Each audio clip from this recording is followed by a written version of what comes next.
നെല്ല് സംഭരണത്തിലെ പ്രതിസന്ധിയെ അടിയന്തര പ്രമേയമായി നിയമസഭയിൽ ഉന്നയിച്ച പ്രതിപക്ഷം. പാടശേഖരങ്ങളിൽ നെല്ല് കെട്ടിക്കിടക്കുന്ന സാഹചര്യം സഭ നിർത്തിവെച്ച് ചർച്ച ചെയ്യണമെന്നായിരുന്നു ആവശ്യം. മില്ലുടമകൾ നെല്ല് സംഭരണത്തിൽ നിന്ന് പിന്മാറുന്നത് തടയുന്നതിൽ സർക്കാർ പൂർണ്ണ പരാജയമെന്ന് പ്രതിപക്ഷം ആരോപിച്ചു. അനൂപ് ജേക്കബ് MLA ആണ് അടിയന്തര പ്രമേയത്തിന് നോട്ടീസ് നൽകിയത്. എന്നാൽ കർഷകരെ ചേർത്ത് നിർത്തുന്ന നിലപാടാണ് സർക്കാരിൻ്റെതെന്നും നെല്ല് സംഭരണ കുടിശ്ശിക പൂർണ്ണമായും നൽകുകയാണ് സർക്കാർ ലക്ഷ്യമെന്നും മന്ത്രി GR അനിൽ മറുപടി പറഞ്ഞു. 1500 ടൺ നെല്ല് സംഭരിച്ചിട്ടുണ്ട് സാർ. ഇന്നലെ ഞായറാഴ്ച ആയിട്ട് പോലും ഇന്നലെ സംഭരണം നടന്നു. ഇന്നലെ 36 ലോഡ് അവിടെ നിന്ന് കൊണ്ടുപോവുകയുണ്ടായി. ഇന്നും ആ പ്രക്രിയ നടക്കുകയാണ് രാവിലെ.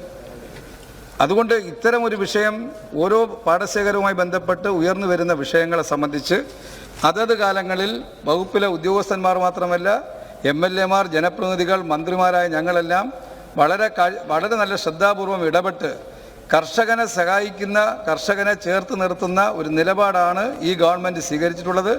കാലാകാലങ്ങളിൽ വരുന്ന പ്രശ്നങ്ങളെ സംബന്ധിച്ച് പരിഹരിക്കാൻ വലിയ മുൻകൈ എടുത്തിട്ടുണ്ട് എന്നുള്ള കാര്യം ഈ സഭ അറിയണം.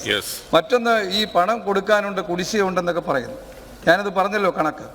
കഴിഞ്ഞ ഫെബ്രുവരി, ഇത് മാർച്ച് മാസമാണ്, ഫെബ്രുവരി മാസം 28 വരെ സംഭരിച്ച നെല്ലിൻ്റെ പണം കൊടുക്കാൻ ബാങ്കിൽ ലിസ്റ്റും, ബാങ്കിലേക്ക് PRS കൊടുക്കാൻ ബാങ്കിലേക്ക് ലിസ്റ്റും, ബാങ്കിലേക്ക് പണവും കൈമാറിയിട്ടുണ്ട്. അതുകൊണ്ട് ഈ സഭ നിർത്തിവെച്ച് ചർച്ച ചെയ്യേണ്ടുന്ന വിഷയമായി ഇന്ന് ഈ പ്രശ്നമില്ല. ഒരു 4 ദിവസത്തിന് മുമ്പായിരുന്നെങ്കിൽ സ്വാഭാവികമായിട്ടും ഇത്തരം വിഷയം നമ്മുടെ സഭയുടെ മുന്നിലേക്ക് വരേണ്ട ഒരു കാര്യമാണെന്ന് ബഹുമാനപ്പെട്ട അംഗത്തിന് തോന്നിയെങ്കിൽ ശരിയായിരിക്കും. കാരണം അത് പല അംഗങ്ങളും എൻ്റെ ശ്രദ്ധയിൽപ്പെടുത്തിയപ്പോൾ തന്നെ ആ സമയത്ത് തന്നെ ഇടപെട്ടിട്ടുണ്ട് എന്നുള്ള കാര്യം സഭ അറിയിക്കാൻ.